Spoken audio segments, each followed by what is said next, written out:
name is Angel Jones. I'm the CEO of HomecomingEx. We're an executive search firm. We've been around for 20 years. In fact, we work across 20 African countries, helping them find top executive staff, whether permanent, part-time or hourly executive talent.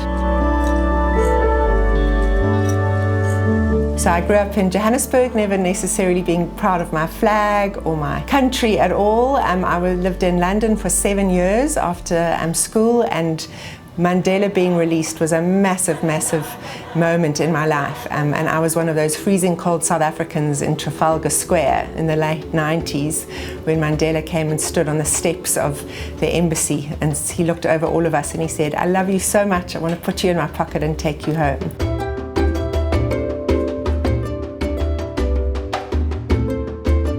I always knew I would return, but seeing Mandela say, "I love you so much," it really was that heart decision. Because many people, when they decide to return home, they sort of, well, my head says this and my heart says that, and we say, follow your heart.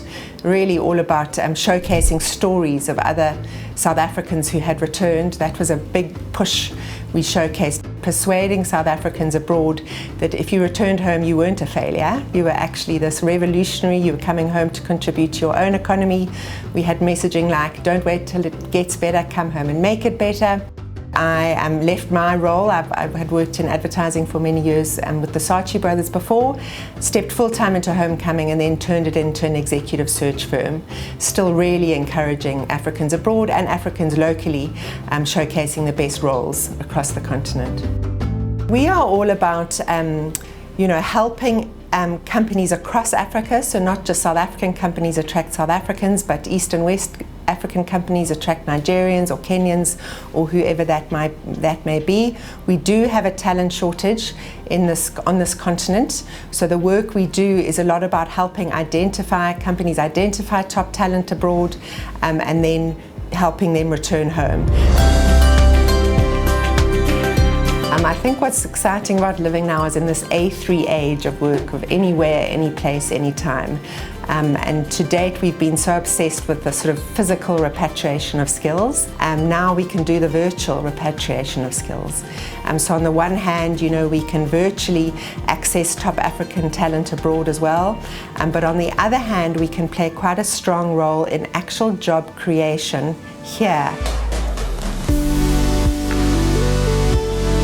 A key place that we have always reached them. We do lots of events. We've hosted over 75 face-to-face events globally, but it really is in our email marketing and being able to target them. Zoho Campaigns has been really, really useful for us. And we compare prices a lot with that, but very often they're the ones who come out the most efficient.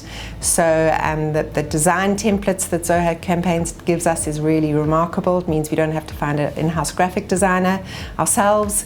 The segmentation tools are really great, so we can target the right people and give them the right message.